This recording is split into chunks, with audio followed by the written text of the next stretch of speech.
Black ম্যাজিকের সাথে ক্যান্সারের একটা যোগসূত্রের কথা অনেক অভিজ্ঞ এবং নির্ভরযোগ্য রাকিদের কাছ থেকে আমি শুনেছি।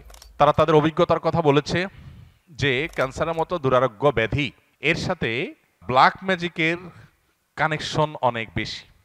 রুকিয়া শরিয়ার সবচাইতে সহজ এবং স্বাভাবিক পন্থা হলো ডায়াগনোসিসের, যে কোরআনে কারিমের তেলাওয়াত, রুকিয়ার আয়াতগুলোর তেলাওয়াত এবং এ জাতীয় বিষয়াশয়গুলো যখন করা হয় তখন রোগী তার মধ্যে অবস্থার পরিবর্তন হয়, অস্থিরতা আর না হলে প্রশান্ত অনুভব করা, এগুলো দেখে মোটামুটি রাকিরা নিরূপণ করেন যে সে এফেক্টেড কিনা। আরও নানাবিধ উপায় আছে, এটা তার মধ্যে একটা। তো এই যে নাম বাপের নাম জেনে পুরা গোষ্ঠীর ডায়াগনোসিস করা, দূর থেকে শুধুমাত্র এই নাম দিয়ে ডায়াগনোসিস করা, এটাকে রুকিয়া শরিয়ার সাথে জড়িত রাকিরা সঠিক বলেন না। এটা হলো একটা কথা। দ্বিতীয় কথা হলো যে আমরা আত্মরক্ষা কিভাবে করতে পারবো।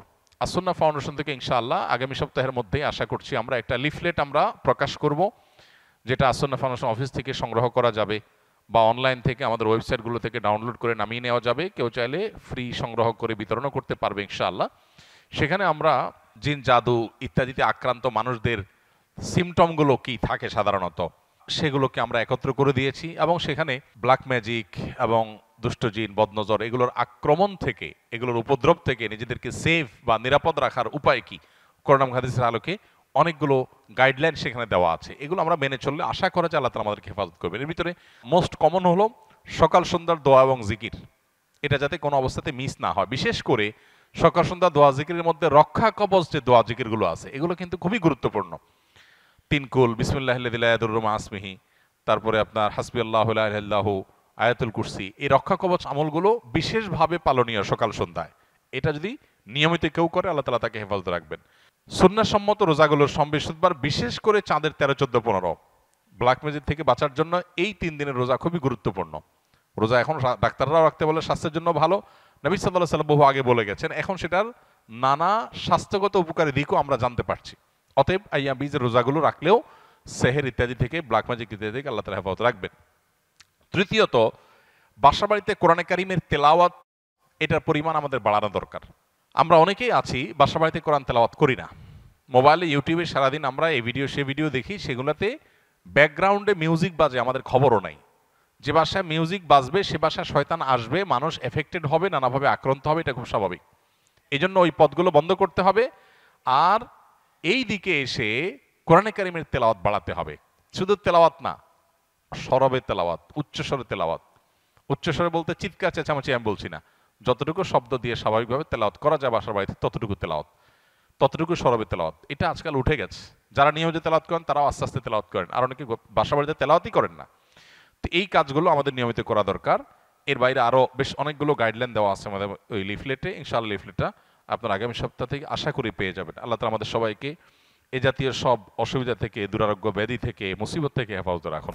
বেশ কিছুদিন আগে আমার পরিবারের একজন সদস্য জাদুগ্রস্ত হয়েছিল। তখন আমার এবং আমার পরিবারের সদস্যদের রুকিয়া সম্পর্কে তেমন সঠিক ধারণা ছিল না। রোগীর অবস্থা খুবই ভয়ঙ্কর এবং অস্বাভাবিক হওয়ায় ইচ্ছা না থাকার পরেও কবিরাজের কাছে নিয়ে যেতে হয়। কবিরাজ থাকার ঘরে এবং রোগীর শরীরে রাখার জন্য কিছু তাবিজ দেয়, কিন্তু আমি আপনার এবং আরও আলেমদের বক্তব্য দেখেছি এই ধরনের পরিস্থিতি থেকে পরিত্রাণ পাওয়ার জন্য বাড়িতে বেশি বেশি আয়াতুল কুরসি, সূরা বাকারা, ইখলাস, ফালাক, নাস তেলাওয়াত করতে এবং অডিও প্লে করতে বলেছেন। সেই অনুযায়ী আমল করেছি পরিবারের সকলে। প্রথম রোগী কোরআন তেলাওয়াত শুনতেই পারতো না, ধীরে ধীরে আল্লাহর রহমতে সে এখন পরিপূর্ণ সুস্থ স্বাভাবিক আছে। এখন আমার প্রশ্ন হলো, আমরা যে তাবিজগুলো আনলাম এতে করে কি আমাদের শিরকের পাপ হয়েছে কিনা? শিরকের পাপ হয়ে থাকলে ক্ষমার জন্য করণীয় কি? 2, তাবিজগুলো এখনো বাড়িতে এবং তার শরীরে রয়েছে, সেগুলো কি করব? 3, যারা মানুষের ক্ষতি করার জন্য এরকম জাদু করে তাদের বিরুদ্ধে আল্লাহ তাআলা পবিত্র কোরআনে কি বলেছেন? দেখুন, শেষটার কথা আগে বলি। যারা কাউকে ব্ল্যাক ম্যাজিক করে, জাদু করে, এই জাতীয় তাবিজ কবজ করে, মানুষের ক্ষয়ক্ষতি করার চেষ্টা করে, অনেক সময় আপোষের তাবিজ করে, তারা সবাই গুনাহে লিপ্ত। এবং যারা এই জাতীয় জাদুর কাজ করে, সে জাদুকর, তারা ইসলামী শরিয়ার বিচারে মৃত্যুদণ্ড পাওয়ার মতো অপরাধে লিপ্ত। অর্থাৎ ইসলামী বিচার ব্যবস্থা থাকলে ইসলামী আদালত, বিচারিক আদালত তাদের মৃত্যুদণ্ড ঘোষণা করবে। এই রকম জঘন্য অপরাধ তারা করে, কারণ এর মাধ্যমে একটা মানুষকে শেষ করে ফেলা হয়। ব্ল্যাক ম্যাজিক সম্পর্কে যারা এই মুসিবতে পড়েছেন তারা হাড়ে হাড়ে টের পাচ্ছেন এটা কি জিনিস। নবী সাল্লাল্লাহু আলাইহি ওয়াসাল্লাম পরিষ্কারভাবে বলেছেন, এইটা ওঁটকে হাড়ি পর্যন্ত আর মানুষকে কবর পর্যন্ত পৌঁছায় দেয়। ব্ল্যাক ম্যাজিক বা কালো জাদু, এটার ফলে ওঁটের মধ্যে যদি বদনজর লাগে অথবা ব্ল্যাক ম্যাজিক লাগে, এই বদনজর ব্ল্যাক ম্যাজিক এগুলো ওঁটকে অসুস্থ করতে করতে একটা সময় এমন পর্যায়ে নিয়ে যায় যে জবে করে তাকে খেয়ে ফেলতে হয়, হাড়ি পর্যন্ত চলে যায়, বাঁচার অবস্থা থাকে না। তার মালিক তাকে রুগ্ন হওয়ার কারণে একটা পর্যায়ে এসে মরণাপন্ন হয়ে গেলে তাকে জবাই করে খেয়ে ফেলতে হয়। আর মানুষ বদনজর এবং সেহের এগুলোর কারণে অসুস্থ হতে হতে হতে একসময় কবর পর্যন্ত চলে যায়। তো এই জন্য যারা এই কাজগুলো করে তারা শুধু কবিরা গুনাহে লিপ্ত তা নয়, বরং মানুষ হত্যার যে অপরাধ ক্ষেত্র বিশেষে তারা সে অপরাধে অপরাধী, এবং তার চাইতে আরো জঘন্য, শুধু মানুষ হত্যাই করছে না, একই সঙ্গে শিরকেও তারা লিপ্ত, কারণ এখানে শয়তানের সাহায্য নেওয়া হয়, বিশেষ করে ব্ল্যাক ম্যাজিকের ক্ষেত্রে। কেউ যদি আগে থেকে এরকম তাবিজ কবজ নিয়ে থাকে, বিশেষ করে তাবিজ কবজের মধ্যে ফেরাউন, নমরুদ, হামান, অমুক তমুক লেখা থাকে এবং অনেক সাংকেতিক বিষয় আসলে লেখা থাকে, তাদের উচিত তওবা করা। প্রথমত নবী করিম সাল্লাল্লাহু আলাইহি সাল্লামের যে চিকিৎসা পদ্ধতি, এর মধ্যে তাবিজ দেওয়া নেওয়া ছিল না। তিনি কখনো তাবিজ কাউকে দেননি, নিজে ব্যবহার করেননি। তিনি কি করেছেন? ঝাড়ফুঁক করেছেন, কোরআনে কারিমে আয়াত পড়ে ফু দিয়েছেন, অন্যকে দিয়েছেন। এটা হলো সুন্নাহসম্মত ট্রিটমেন্ট। অতএব আপনার আগের যেগুলো আছে তাবিজ, সেগুলোকে আপনি নষ্ট করে ফেলবেন, ডেস্ট্রয় করে ফেলবেন ইনশাআল্লাহ।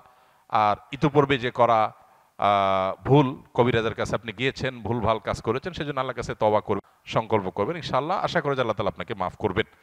আর এখানে আপনার বক্তব্য থেকে বোঝা গেল যে যারা সেহের সম্পর্কে ধারণা রাখে না, তারা যদি সত্যানুসন্ধানের দৃষ্টিতে খোঁজার চেষ্টা করে তাহলে তারা পথ পেয়ে যাবে। কোরআনে কারিমের তেলাওয়াত করা হলে কিভাবে একজন ব্ল্যাক ম্যাজিকের রোগী ধীরে ধীরে সুস্থ হয়ে ওঠে এবং অস্বাভাবিক পরিবর্তন তার মধ্যে আসে, এটা কোরআনের একটা মুজিজা, অলৌকিকত্ব। মাশাআল্লাহ, এই অলৌকিকত্ব কেউ দেখতে চাইলে তিনি ব্ল্যাক ম্যাজিকের রোগীর উপরে কোরআনের প্রভাব দেখতে পারেন। ওয়াহাবি ও সুন্নির মধ্যে পার্থক্য কি? এটা তো কমন একটা বিষয় আমাদের দেশে। সৌদি আরবের আব্দুল ওয়াহাব নজদির অনুসারী যারা, বিশেষ করে যারা বেদাত এবং শিরকের ব্যাপারে একটু বেশি কঠোর এবং সচেতন, আমাদের সমাজে তাদেরকে ওয়াহাবি বলে মানুষ চিনে। যদিও ওয়াহাবি হওয়াটা কারোর কাছে গৌরবের, আবার কেউ এটাকে গালি হিসেবে দেয়। আবার এর বিপরীতে যারা আহলুস সুন্নাল জামাতের অনুসারী বলে দাবি করেন নিজেদেরকে, তারা নিজেদেরকে সুন্নি হিসাবে পরিচয় দেন।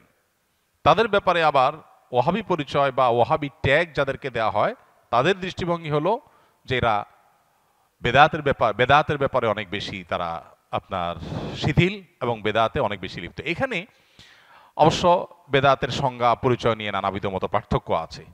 এটা এমন একটা বিষয় যে এগুলো চাইলেই আমরা এই বাউন্ডারিগুলো দূর করে ফেলবো, এই ওয়ালগুলো দূর করে, দূরত্বগুলো দূর করে সব একাকার করে ফেলবো, সম্ভব না। তবে হ্যাঁ, কোনো মুসলমানের মধ্যেই মৌলিক কিছু বিষয় আছে যেগুলোতে কোনো পার্থক্য বা ভিন্নমত থাকার সুযোগ নেই। এর ভিতরে একটা হলো আমরা কিতাবুল্লাহ এবং সুন্নাতে রাসূলুল্লাহর অনুসরণ করব, এর মধ্যেই নাজাত, এটাই হলো সেফ এবং নিরাপদ পথ। অতএব আমরা যত বেশি সুন্নাহর কাছাকাছি থাকবো বা সুন্নাহর উপরে থাকবো, তত বেশি আমরা নিরাপদ থাকবো ইনশাআল্লাহ। কিয়ামতের আগে বহুবিধ দল এবং ফেরকা তৈরি হবে। নবী সাল্লাল্লাহু আলাইহি ওয়াসাল্লাম বলেছেন, কুল্লুহুম ফিন্নার ইল্লা মিল্লাতুন ওয়াহিদা। এর মধ্যে একটা ফেরকা নাজাত প্রাপ্ত হবে। তারা কারা? তারা হলো মা আনা আলাইহি ওয়া আসহাবি, নবী সাল্লাল্লাহু আলাইহি ওয়াসাল্লাম তার সাহাবীরা যে পথে ছিলেন। বাস আমরা নবী সাল্লাল্লাহু আলাইহি ওয়াসাল্লাম এই কাজটা এভাবে করেছেন কিনা, করতে বলেছেন কিনা, সেটাকে আমরা আমাদের অবলম্বন হিসেবে গ্রহণ করলে এটাই হবে আমাদের জন্য নিরাপদ। ট্যাগ, নাম যাই দেয়া হোক না কেন, অতএব সেটা হলো আমাদের কাছে মুখ্য এবং মূল বিষয়। আস-সুন্নাহ ফাউন্ডেশন, উম্মার স্বার্থে সুন্নাহর সাথে।